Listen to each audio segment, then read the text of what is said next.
hoje a gente vai falar especificamente sobre a idolatria da ganância, a idolatria ao dinheiro, o amor ao dinheiro.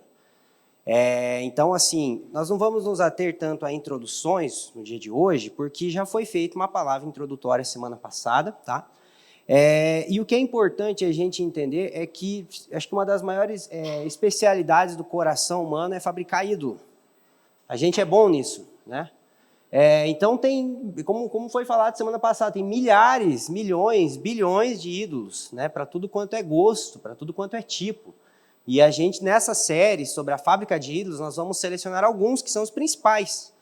E por isso hoje a gente vai falar especificamente sobre a ganância. Eu gostaria que você abrisse a sua Bíblia comigo, em Lucas, capítulo 12, verso 15, nós vamos ver até o 31. Então lhes recomendou: tende cuidado e guardai-vos de toda e qualquer avareza, porque a vida de um homem não consiste na abundância dos bens que ele possui. E lhes proferiu ainda uma parábola, dizendo: o campo de um homem rico produziu com abundância. E arrazoava consigo mesmo, dizendo: que farei, pois? Não tenho onde recolher os meus frutos. E disse: farei isso: destruirei os meus celeiros e reconstruí-los-ei maiores, e ali recolherei todo o meu produto e todos os meus bens. Então direi à minha alma: tens em depósito muitos bens para muitos anos. Descansa, come, bebe e regala-te. Mas Deus lhes disse: louco, ainda esta noite pedirão a tua alma, e o que tens preparado, para quem será? Assim é o que entesoura para si mesmo e não é rico para com Deus. A seguir, dirigiu-se aos seus discípulos, dizendo: por isso eu vos advirto, não andeis ansiosos pela vossa vida, quanto ao que haveis de comer, nem pelo vosso corpo, quanto ao que haveis de vestir. Porque a vida é mais do que o alimento, e o corpo mais do que as suas vestes. Observai os corvos, os quais não semeiam, nem ceifam, nem têm despensa, nem celeiros. Todavia, Deus os sustenta. Quanto mais valeis vós do que as aves? Qual de vós, por ansioso que esteja, pode acrescentar um côvado ao curso da sua vida? Se, portanto, nada podeis fazer quanto às coisas mínimas, por que andais ansiosos pelas outras? Observai os lírios, eles não fiam, nem tecem. Eu, contudo, vos afirmo que nem Salomão, em toda a sua glória, se vestiu como qualquer um deles. Ora, se Deus veste assim a erva que hoje está no campo e amanhã é lançada no forno, quanto mais tratando-se de vós, homens de pequena fé. Não andeis, pois, a indagar o que haveis de comer ou de beber, e não vos entregueis a inquietações. Porque os gentios de todo o mundo é que procuram estas coisas, mas o vosso Pai sabe que necessitai delas. Buscai antes de tudo o seu reino, e estas coisas vos serão acrescentadas. Amém? Vamos orar? Pai, em nome do Senhor Jesus, muito obrigado por essa manhã de instrução, essa manhã de pregação do Evangelho, essa manhã onde nós estamos sendo relembrados da sua obra salvífica. Obrigado pelo ministério do Espírito, pelo ministério da palavra. Obrigado por Jesus Cristo, obrigado por sua obra que está consumada. E obrigado por termos a oportunidade de fazer parte do culto que Ele está prestando diante de Ti na sala do trono. Obrigado porque nós podemos cultuar ao Senhor através de Jesus Cristo, Pai.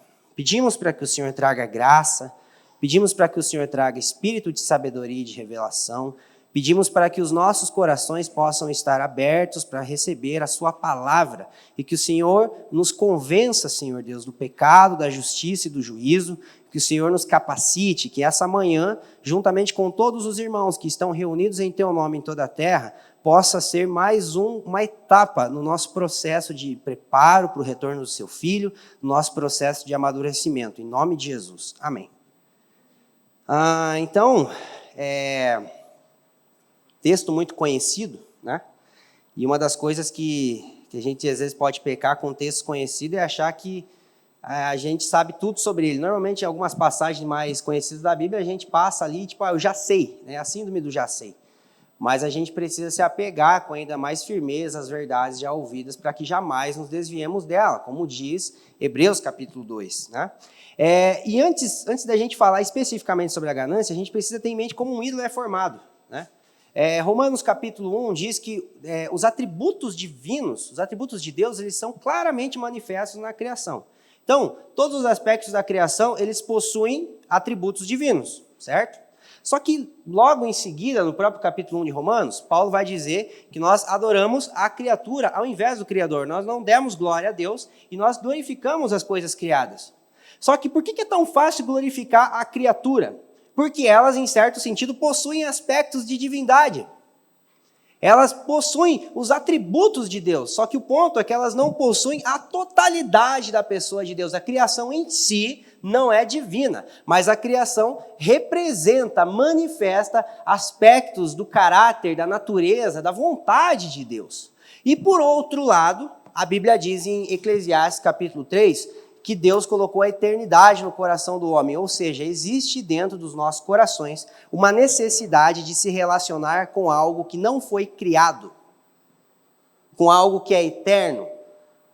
No homem caído, isso representa um vazio sem tamanho, um vazio infinito. Então, de um lado, nós temos os atributos de Deus nas coisas criadas, e do outro lado nós temos um homem que está desesperado para adorar algo, porque ele foi criado para adorar. E porque a nossa percepção ela está desorientada, nós pegamos aspectos da criação e nós resumimos, nós definimos esses aspectos isolados, esses atributos que podem ser divinos que podem ser vistos na criação, nós pegamos esses atributos isolados e tratamos eles como um Deus.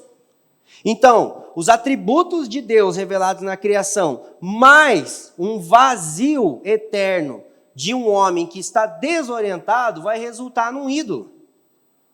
Então, quando esses atributos vêm de encontro com o nosso vazio, ídolos são formados em nossos corações. Quantos atributos de Deus são manifestos na criação?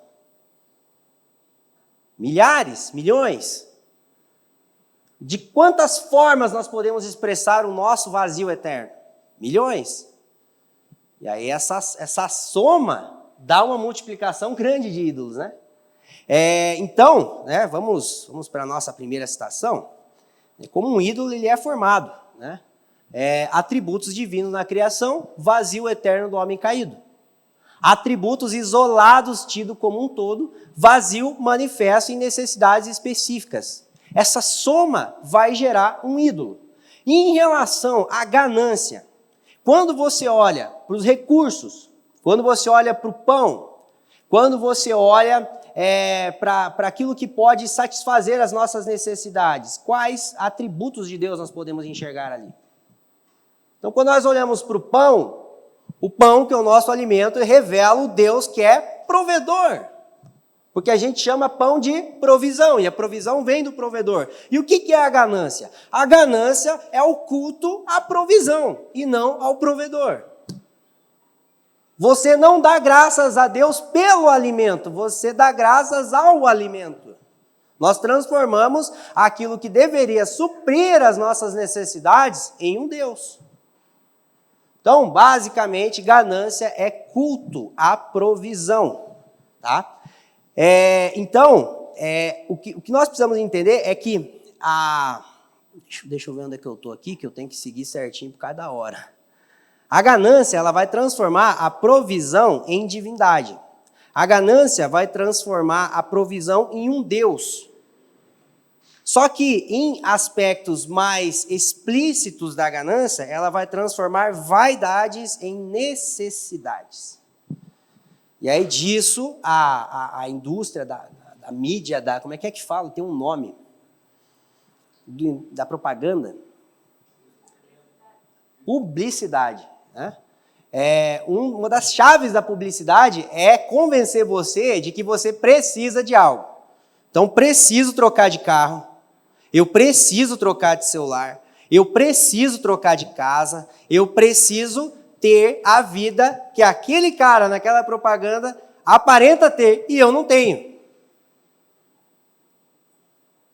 Quantos milhares de anos, quantos séculos nós vivemos sem celular? Na verdade, o celular existe há 40 anos, é isso? 50, chutando alto? Nem isso. E como é que a gente diz que não vive sem celular novo? Como é que a gente cai nisso? Porque é a loucura da idolatria. Veja como é que é louco isso, né? A gente vai falar um pouco mais sobre a loucura da idolatria logo em seguida. Mas o ponto é que a provisão se torna um Deus. E as vaidades se tornam necessárias. Esse é o ponto. E o que é necessário a gente entender que todo ídolo ele oferece alguma coisa. A gente só adora ídolo porque no final das contas a gente tem intenções, né? A gente quer receber algo, né?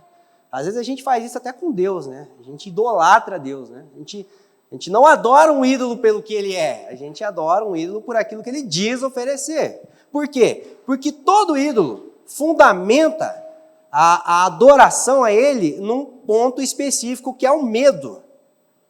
Você vai olhar para as religiões do Antigo Testamento e vai ver que todas elas, essas religiões pagãs, os deuses pagãos, eles fundamentavam a necessidade de adoração no medo de não ser fértil, no medo de não ter colheita, no medo de perder a guerra, no medo de não vir chuva, no medo de não vir sol. Então o homem caiu, o homem tem medo da morte.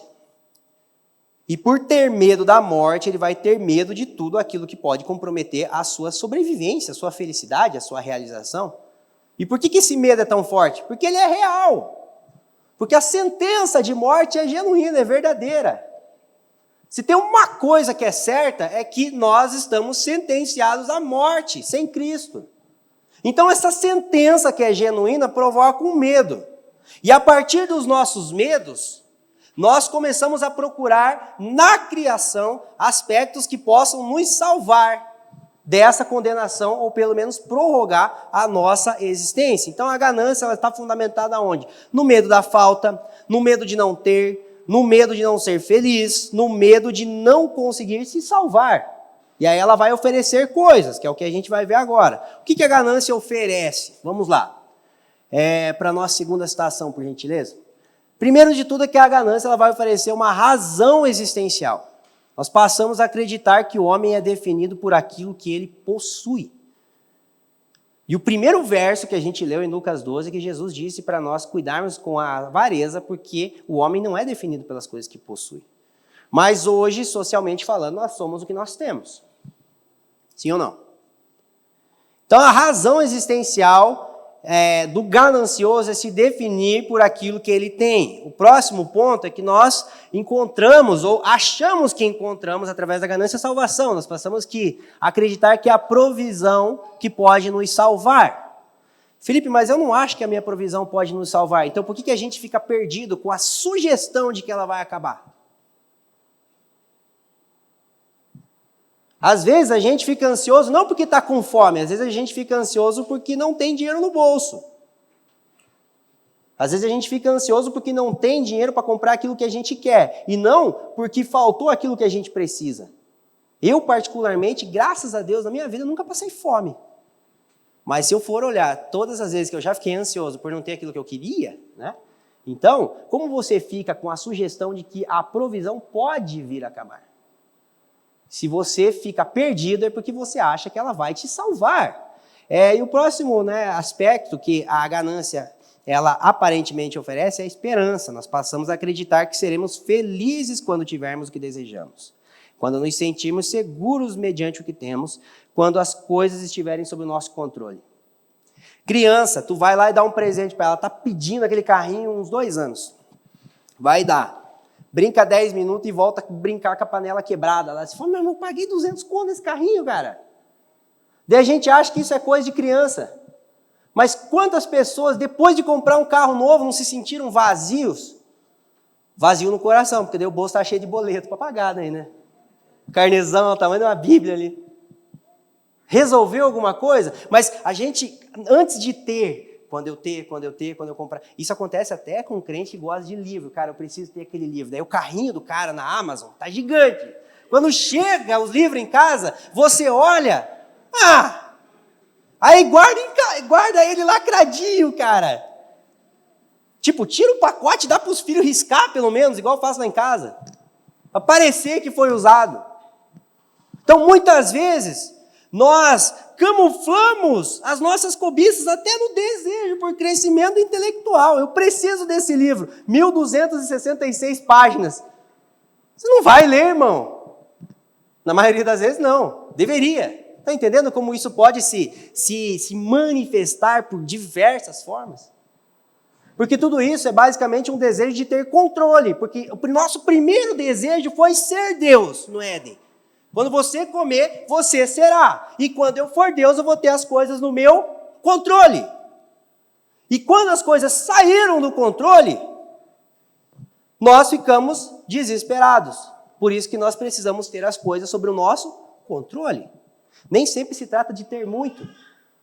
Às vezes o ganancioso ele não quer ter tanto, mas ele quer que o pouco que ele tenha esteja sob o seu controle.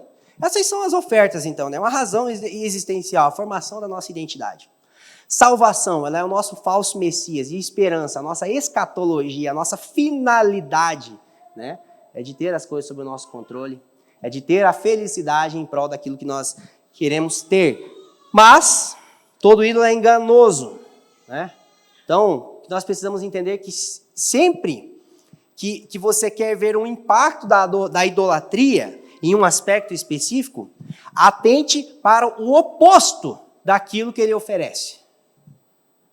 Porque ele vai te dar exatamente o oposto daquilo que ele oferece. Por exemplo, a idolatria ao sexo. Qual que é o lodo, o lugar mais profundo daquele que cultua o sexo? Ele é uma pessoa fria, sem afeições, a ponto de se deitar com uma criança, a ponto de se deitar com um animal, a ponto de se deitar com um cadáver. E tudo isso começou com um desejo promíscuo, que levou para a fornicação, adultério, pornografia, só que não sacia. Porque ídolos são limitados, não são autossuficientes. E, no entanto, eles oferecem uma satisfação para um ser que tem um vazio eterno. O próprio Salomão disse, os olhos nunca se cansam. Nós vamos ver que o ápice da ganância é gerar miséria. Mas vamos lá, né? Qual que é a primeira consequência da ganância? Escravidão. Jesus diz que aquele que ama as riquezas é servo, ou seja, escravo das riquezas. Não necessariamente pela riqueza que tem, mas a riqueza que almeja ter. Que a gente acha que é só o cara que tem uma conta de 1 milhão no banco, que ele é ganancioso e é escravo do dinheiro. Mas o que tem de pobre que é escravo do dinheiro, irmão, o que tem de pobre ganancioso. Então, qual que é a oferta da ganância? Liberdade financeira, mas qual que é a consequência? Escravidão ao dinheiro. Olha que loucura, né? Próxima consequência, confusão dos afetos. Amar coisas e usar pessoas. As pessoas passam a ter utilidade e as coisas passam a ter significado. Olha que louco isso. Pessoas significam algo, coisas são úteis. Mas às vezes o cara trata a mulher como um objeto e o Opala como um filho. E às vezes nem tem um Opala, né? Pode ser um carro caindo nos pedaços ali. Porque ele passa a atribuir significado em coisas e utilidade em pessoas. Pessoas não têm utilidade, pessoas têm significado. Coisas não têm significado, coisas têm utilidade. Só passam a ter algum significado quando elas contribuem para a relação com pessoas. E aí, de modo que nós colocamos os nossos afetos nas coisas que usamos para conseguir as coisas que queremos. O livro de Joel, no capítulo 3, ele diz o seguinte: e lançaram sorte sobre o meu povo e deram um menino por uma meretriz e venderam uma menina por uma garrafa de vinho para beber. Recentemente a gente teve uma notícia, eu não lembro qual estado do Brasil, de uma mulher que foi espancada até a morte por causa de R$25, uma vendedora de bala. Olha o que a ganância faz com a vida humana. A vida humana passa a valer R$25. Não enche nem o meu tanque de gasolina para buscar minha esposa na casa da minha sogra hoje, depois do culto. Os afetos ficam confundidos, as nossas percepções, o nosso discernimento em relação a atribuir preços e valores, ele fica confuso. O próximo, né, é a opressão. Se as riquezas são mais importantes que as pessoas, não pouparemos forças para explorar as pessoas a fim de que elas nos ajudem a ter o que queremos. Uma das maiores pautas da denúncia profética do Antigo Testamento era o fato de que o povo explorar o próprio povo por conta da ganância. O próprio Isaías diz, vocês estão oprimindo seus próprios irmãos. O que dizer, né, da história da escravidão na humanidade? Colocar pessoas para conseguir coisas, né? Isso é opressão. O próximo é a desigualdade. O ganancioso não se importa com a condição daqueles que estão ao seu redor. Tudo para ele gira em torno do seu próprio bem-estar. Nem que isso promova uma distribuição incorreta de bens e recursos. Em sua carta, o apóstolo Tiago denuncia o procedimento dos ricos que estavam promovendo desigualdade na comunidade. Olha que a denúncia do apóstolo Tiago, ela se refere a uma igreja local. Então, quando Tiago denuncia os ricos ali, vocês falam para os ricos virem sentar na frente e deixam os pobres atrás. É isso que o evangelho está gerando em vocês? Ele está falando para crente, irmão. Até que o Senhor glorifique os nossos corpos, sempre tem a ver com a gente. Sempre pode ter a ver com a gente. Jesus disse está consumado, o Espírito Santo ainda não. O Espírito Santo ainda não terminou a obra de santificação. E por fim a loucura, né? Jesus chamou o homem, esse ganancioso que derrubou um celeiro, construiu um celeiro maior, ele falou, louco, hoje vão pedir tua alma, você nem sabe se vai estar vivo amanhã. Por que loucura? Que é uma confusão dos nossos valores, é uma lógica idólatra. Romanos 1, dizendo-se sábios, tornaram-se loucos em seus raciocínios. Quem já ouviu falar naquele ditado popular, né? Tempo é dinheiro. Daí a gente pensa assim, então poupa tempo para ganhar dinheiro, mas biblicamente não é. Então poupa dinheiro para sobrar tempo? Ninguém nunca pensou que tem que poupar dinheiro para sobrar tempo? Por que a gente precisa ter uma vida simples? Para ter tempo para desfrutar das pessoas que Deus colocou ao nosso redor. Mas aí a gente poupa tempo com as coisas que têm significado para ganhar dinheiro para suprir os nossos afetos. Olha que lógica doida. Sem contar que uma das principais razões das crises de ansiedade e pânico é a preocupação com dinheiro, com as coisas dessa vida, né? Então, eu queria que a Gabi pudesse colocar uma foto ali, por gentileza. Eu selecionei essa foto para que a gente pudesse tratar a ganância de fato como ela é. Vocês estão conseguindo ver? Eu vou falando aqui que vai descer o negócio. Que a gente pensa o seguinte, né? Que os ídolos, eles são tipo um diabão grandão, assim, né? Com um chifrão e tal, igual os ídolos do Antigo Testamento, igual as imagens que são colocadas, né, em templos pagãos. Só que os ídolos, primeiro, que eles cabem dentro do nosso coração. E segundo, que a estética deles é sempre o contrário. Quando a gente pensa sobre ganância, a gente pensa diamante, anel de ouro. A ganância é isso aqui, ó. Essa é talvez uma das representações mais fiéis da ganância. A miséria. Porque a gente acha que a miséria existe porque está faltando algo. Não, a miséria existe porque alguém tem sobrando e não reparte. Eu lembro de um dia que eu estava viajando com um amigo meu para São Paulo para ministrar. E aí tinha uma BMW na frente e tinha um cara ali que estava, sei lá quantos dias fora de casa, aquele pessoal que trabalha consertando as estradas, sabe? Mas era um lugar bem longe, assim, uma cidade perto, assim, acho que é uns 200 quilômetros, a cidade mais perto. Daí ele olhou para mim e falou assim, cara, mas qual que é o problema eu ter uma BMW igual a dessa ali? Olha que a gente tá dentro de um Ford Fusion. Eu falei assim, cara, o problema não é a gente ter a BMW, o problema é esse cara aqui não ter. Nem o suficiente para alimentar a família dele. Então o problema não é o que você tem, o problema é o que o teu irmão não tem. Porque a prosperidade, o recurso nunca é para nós. O recurso é por meio de nós. Nós somos o recurso. Então, aquilo que a ganância diz oferecer, daí é aquelas imagens bonitas que a gente podia selecionar aqui, aquilo que ela realmente oferece é isso aqui. Pode subir, Gabi. Não é apelo emocional. É a gente tratar as coisas como elas verdadeiramente são. A gente dá nome aos bois. Então, no final das coisas, a ganância ela vai gerar miséria. E agora a gente vai ver sobre o seu impacto social. O seu impacto, qual é o tamanho do estrago da ganância, né? O primeiro deles, né, é o impacto social, que é uma sociedade que gira em torno do dinheiro, independente da filosofia social. Pode ser comunismo, pode ser marxismo, socialismo, pode ser capitalismo. Ninguém é livre, só muda o tipo de opressor. Só muda o algoz. Pessoas estão sendo escravizadas, controle de natalidade a nível estatal é estabelecido. Por exemplo, na China, até 2013, você podia ter um filho só.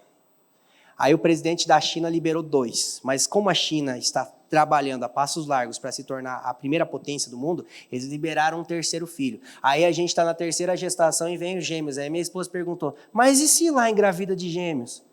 Que pula de 2 para 4 já. Eu falei, paga a multa, porque o filho ele é visto como ferramenta de trabalho. As pessoas são vistas como ferramenta de trabalho. Nós nos tornamos ferramentas nesse mundo, que rendem lucro. Guerras são travadas, e a gente sabe que 99% das guerras ao longo da história era por causa da ganância, por causa de dinheiro, por causa de bens, por causa de riquezas. Dívidas externas se perpetuam. Existem países de primeiro mundo que, durante séculos, não perdoaram a dívida externa de países de terceiro mundo. Podiam já ter emancipado pelo menos 40% dos países que estão em terceiro mundo perdoando dívidas externas, juros que nunca se pagam. E essas dívidas não são perdoadas. Taxas tributárias fora do comum. Vai tentar fazer um empréstimo pelo Itaú, igual eu tentei esses dias para trás. Eu falo, não dá, irmão. Eu falo, não, prefiro continuar quebrado. Pelo menos eu não vou me sentir tão injustiçado, né? Porque daí você vai continuar quebrado depois, vai se sentindo injustiçado e com mais conta. Eu falei, deixa quieto, não vou fazer empréstimo não. O próximo, né? Impacto cósmico.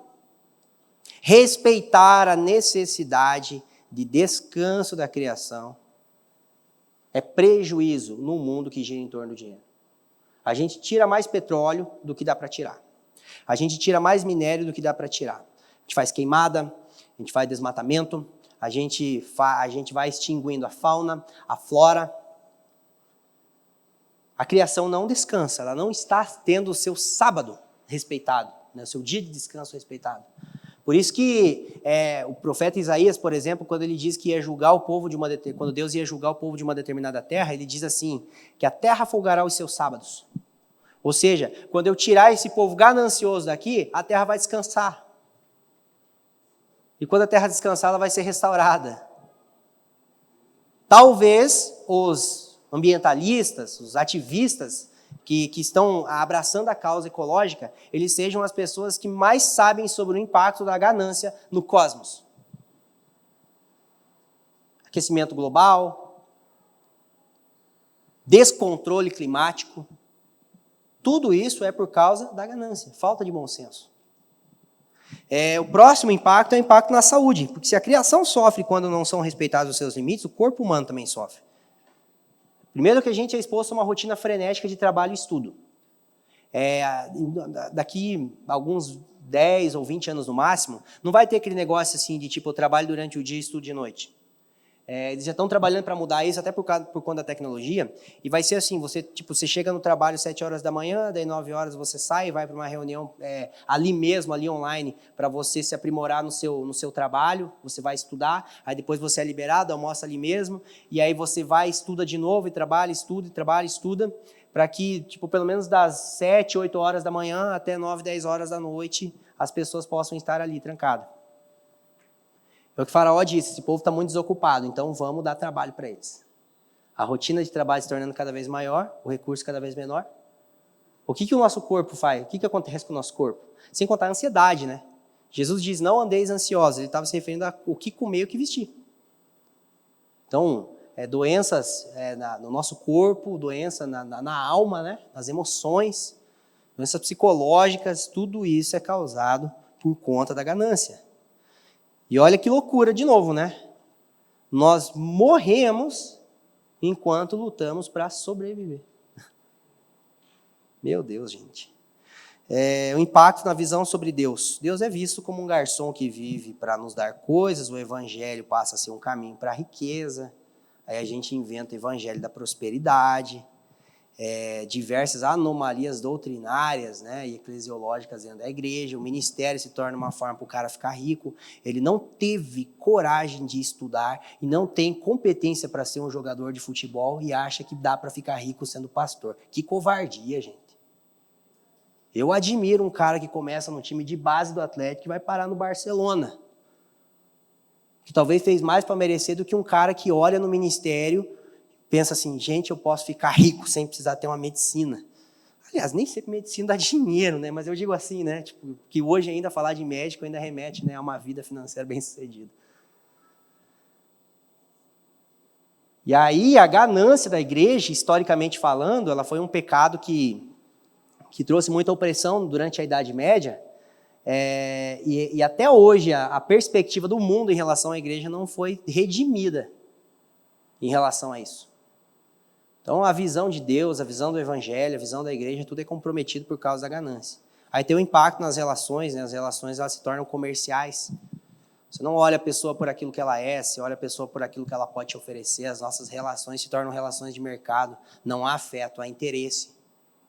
Porque o amor não busca os próprios interesses. Então, onde há interesse, não há afeto. E onde há afeto, há frieza. E onde há frieza, você está disposto a fazer qualquer coisa que for preciso. É a síndrome do Thanos. Ele entrega a própria filha para conseguir o que quer. A própria filha. E aí, né, o impacto na mentalidade. Tempo é dinheiro, uma hora $1, né? A gente passa a ter essa lógica idólatra de pensar as coisas, né? Quando você vai estudar os sistemas econômicos, as filosofias que regem os sistemas político-econômicos do mundo, eles são carregados de sabedoria. É profundo, é sistematicamente organizado, e ao meu ver, fora a idolatria ao Estado, talvez a idolatria da ganância é a que melhor oferece uma lógica, uma mentalidade razoável para justificar a nossa idolatria. Porque a adoração a Deus no deserto, ela produziu o quê? Qual que foi depois da adoração? A pedagogia do culto, hein? Depois da adoração vem a lei. E depois da idolatria vem o quê? Uma mentalidade idólatra. Então toda idolatria gera uma mentalidade. E toda mentalidade legitimiza um padrão comportamental reprovado. Dizendo-se louco, tornaram-se sábios, adoraram a criatura em vez do Criador. Por isso Deus nos entregou uma disposição mental reprovável para praticar coisas inconvenientes. E não somente fazem essas coisas, mas aprovam que também fazem. Tem o certo por errado, o errado por certo. E hoje você ser contra a ganância na sociedade, você é louco. E hoje você ser escravo da ganância na sociedade, você é prudente. É loucura. É uma lógica idólatra, uma mentalidade reprovável. E por último, desses impactos, né? Por último que eu vou citar, porque pode ter mais um monte, né? É o impacto na vocação. E talvez esse é o que mais pode nos comprometer. Porque, vamos estatística, quem vai amanhã, segunda, né? Quem vai trabalhar amanhã? –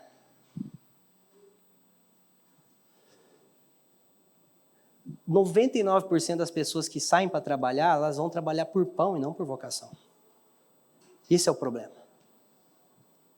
Que a gente vai lá para ganhar o pão de cada dia. Daí a gente vai enxergar profissão e aperfeiçoamento acadêmico, profissional, estudo, como um meio para ter diploma para ganhar dinheiro. Enquanto isso, tem gente na sociedade estudando para cumprir a vocação que eles têm. Para impor ideias anticristãs na sociedade, para impor ideias ateístas, contrárias aos valores de Deus. Tem gente que encontra na música um jeito não de ganhar dinheiro, um jeito de doutrinar uma geração. Tem gente que encontra no mundo da mídia, no mundo das artes, no mundo empresarial, um jeito de cumprir uma vocação. E aí nós vamos lá por causa de dinheiro. Trabalhar por dinheiro corrompe a nossa vocação. Por isso que nós somos insignificantes na sociedade. Porque nós passamos 8 horas por dia com o nosso, às vezes até mais, né? Com o nosso colega de trabalho, e nós achamos que depois que a gente convida ele para vir num culto, é o pastor que em 1h30 vai evangelizar o que a gente não evangeliza 5 dias por semana, 6 dias por semana, 8 horas por dia.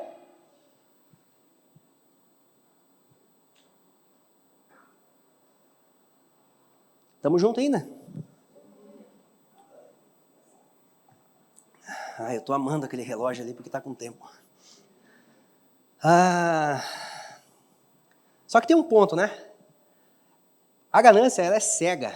A ganância, ela é o pecado ela é o ídolo que está na testa. Você não vê, né? Jesus disse assim, né? Cuidai-vos com a avareza. Mas você já parou para perceber que Jesus não diz assim, cuidai com adultério, por exemplo? Porque o adúltero sabe que está indo praticar um adultério. Cuidai com o homicídio. Cara, eu aponto uma arma para o câmbio. Será que isso aqui é um homicídio? Se eu apertar o gatilho, ele parar de respirar, assim, depois que a bala entrar na testa dele, será que é um homicídio ou não? Ninguém pensa isso. Mas muitas vezes o ganancioso pode estar praticando a ganância sem achar que está praticando. A maioria das vezes. E Jesus chama de gananciosos os fariseus, que eram os crentes mais top, assim, no tempo dos evangelhos. Mais crente que a gente ainda, em vários aspectos. Então, o ponto é que a ganância, ela é cega. Talvez a sua sutileza é uma das suas maiores características.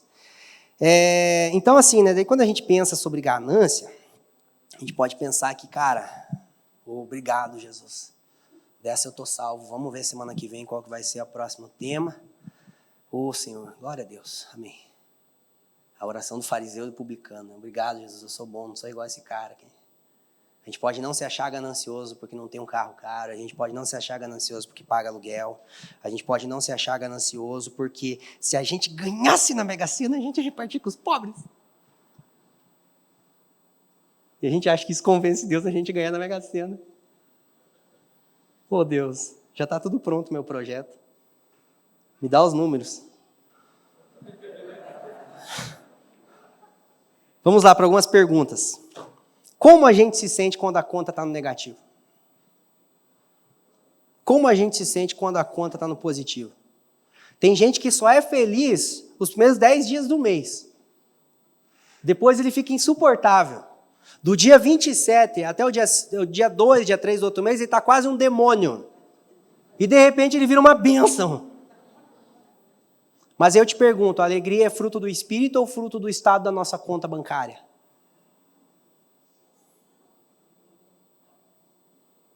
A gente fica triste demais quando está quebrado e feliz demais quando está com algum qualquer no bolso. Isso é ganância. Não dá para se entristecer muito, mas tem que ficar preocupado, porque nós temos responsabilidades, nós não podemos ser irresponsáveis. Dá para se alegrar, é bom ter um qualquer, né, sobrando, ou comprar uma carne melhor hoje, você partir do frango para o bovino, que bênção. Do ovo para o frango, olha que maravilha, cara. Do ovo para a galinha, pelo menos, né? Conseguimos ter a sensação de tranquilidade quando estamos descansando? Em outras palavras, a gente consegue descansar? Porque tem gente que quando está descansando, ele está estudando como ele pode se tornar um profissional melhor. Eu não estou trabalhando agora, eu só estou estudando como é que eu posso aperfeiçoar a minha profissão. Isso aqui não é descanso. Descanso tem a ver com desfrutar daquilo que Deus te deu. E uma das maiores razões pelas quais a gente não é grato por aquilo que recebemos é porque a gente não para desfrutar do que temos. A gente continua cobiçando aquilo que a gente não tem, porque acha que quando a gente tiver aquilo que a gente não tem, a gente vai ser feliz. Quando, na verdade, se nós observássemos aquilo que Deus já nos deu, a gratidão traria alegria. Por isso que a gente precisa descansar. A gente precisa descansar para recuperar a lucidez. Descanso é você contemplar a obra de Deus. Deus descansou, Ele olhou para a criação. Uau, muito bom. Ele descansou para quê? Porque estava cansado? Não, Ele descansou para parar e ver. Ele descansou para desfrutar. Cara, olha para tua esposa, mano, e você vai ver que você tem muito mais do que você merece. Olha para o teu marido, olha para os teus filhos. Cara, eu gosto de acordar antes das meninas lá em casa. Aí eu olho que nem assim, a gente vai dormir em 2 na cama, acorda tipo um ninho de rato assim, né? As meninas já foram dormir lá de madrugada, então tem 4 na cama e mais 2 na barriga da Ju, né? 6 numa cama. Eu gosto de acordar antes e ficar contemplando, falando, caramba, cara, tudo que eu tenho de valor cabe numa cama. Eu não mereço essa, nem os 2 que estão ali dentro. Uau! Eu me recuso a acordar louco para ir trabalhar. Para ver o que você tem, irmão. Para agradecer por Jesus Cristo. E você vai ver que você não precisa de nada. Né? Como lidamos com a ideia de repartir o que temos com os outros? Como você lida com a ideia de que o que você tem não é teu? Então, esses são pontos que a gente precisa observar, né? Às vezes a pessoa pode ser pobre e gananciosa, porque ela nunca vai estar contente com a sua situação atual. Ela acha que os que têm mais que ela são mais felizes do que ela. Também com um carrão daquele, até eu, né? Também com uma casa daquela. Tem pessoas que podem ser bem organizadas financeiramente e podem ser gananciosas, por achar que o controle da vida está na organização financeira, e não na soberania de Deus. Tem pessoa honesta, trabalhadora e até dizimista que pode ser gananciosa, porque ela expressa um profundo descontentamento até com Deus ante o fato de que pessoas desonestas, preguiçosas, que não honram a Deus, prosperam e ela não. Deus, eu estou dizimando há 20 anos e aquele cara é um traia. É a velha síndrome do por que prosperam os ímpios, que o salmista já tratou isso, né? Então, olha os aspectos que podem revelar a ganância no nosso coração. Mas agora vamos lá, reta final. Princípios para confrontar a ganância em nossas vidas. Vamos para o primeiro princípio. Entenda que o Evangelho reordena tudo em nossa vida. Então, o Evangelho não apenas salva um pecador. O Evangelho coloca todas as coisas em ordem. Quando a gente é salvo, nos é devolvida a capacidade de atribuir a cada coisa o seu devido valor. A cada pessoa o seu devido significado. Então, o Evangelho nos dá a capacidade de enxergar as coisas como elas realmente são. Não há inversão de valores quando a gente olha com a perspectiva de que está salvo. Nós não precisamos nos salvar. E quando uma pessoa que não precisa se salvar enxerga a vida, ela vai enxergar a vida não como um consumidor, ela vai enxergar a vida como um doador de vida. Então o Evangelho ele reordena, ele nos dá essa capacidade de reordenar as coisas.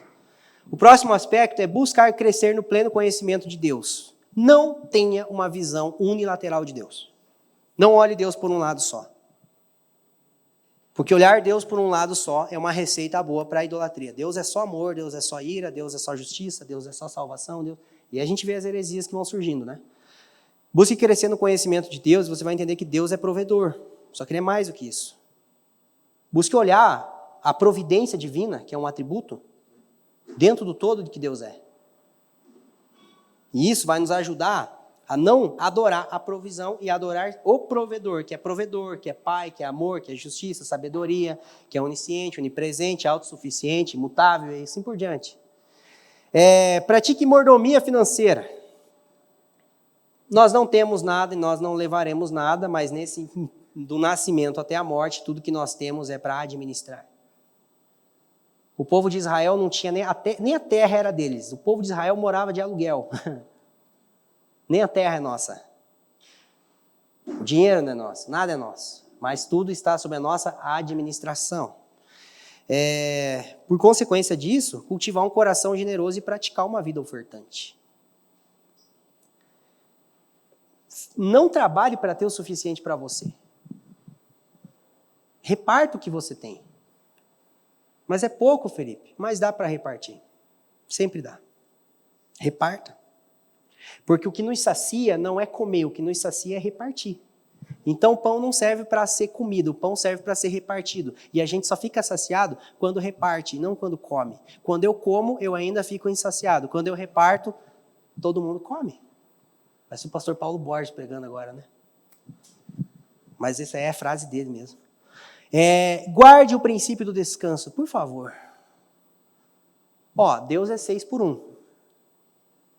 Um dia na semana, pelo menos. Se possível for, faça o possível.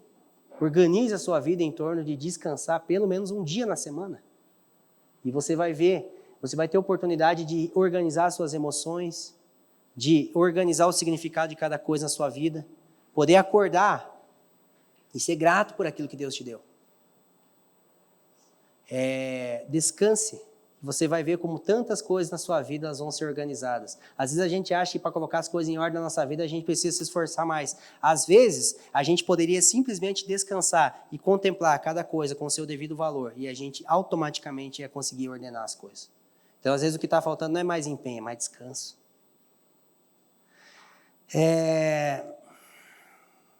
Se empenhe pela redenção das suas cobiças. Então a cobiça ela não é para ser reprimida, ela é para ser redimida. Jesus disse, não busque tesouro na terra, mas busque no... Então a questão não é não ser uma pessoa ambiciosa. A questão é você saber ser uma pessoa ambiciosa. Ter ambições redimidas e não ambições reprimidas. Porque não dá para transicionar de uma mentalidade de ganância para uma mentalidade de miséria. Não, meu salário está bom, tenho o suficiente lá em casa. Tá, mas você não tem o suficiente para repartir com ninguém? Você não consegue abençoar ninguém? Isso não é ser simples, isso é ser pacato, isso é ser mediano.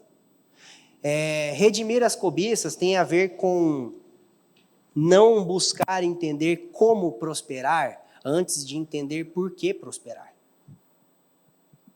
A questão não é como a gente vai prosperar, a questão é por que nós vamos prosperar.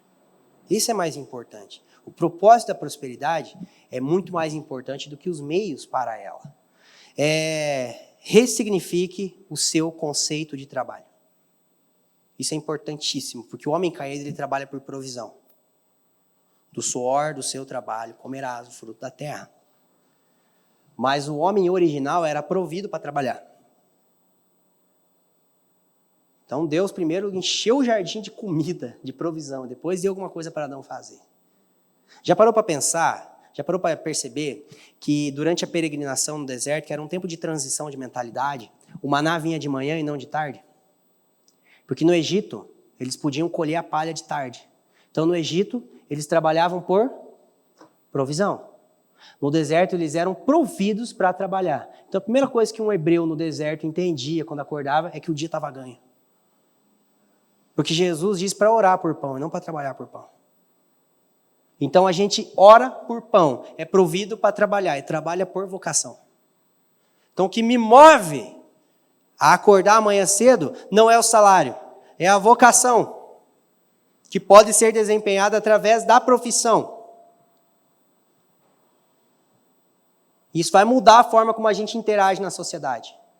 A gente não vai olhar salário bom, salário ruim, perto de casa, longe de casa. Não, o que é mais fiel à minha vocação? Nem que eu tenha que ficar longe de casa. Nem que eu tenha que ganhar menos. O que condiz com aquilo que Deus me deu para fazer, para glorificar o nome dele na terra. A gente não trabalha por provisão, a gente é provido para trabalhar. Amém? Ame a simplicidade, por último, né? Simplicidade é a arte de atribuir o valor correto a cada coisa, de entender o significado, entender que o significado é mais importante que a utilidade. Então o simples não é aquele que tem pouco. O simples é aquele que desfruta muito do que tem. Pessoas simples nem sempre são pessoas que têm um carro popular ou às vezes não troca de sapato nunca. Não, a pessoa simples é aquela pessoa que consegue desfrutar de tudo que ela tem. Então ser simples não tem a ver com se desvencilhar de coisas. Tem a ver com desfrutar de coisas que por consequência vão fazer com que a gente se desvencilhe de muitas delas. Amém?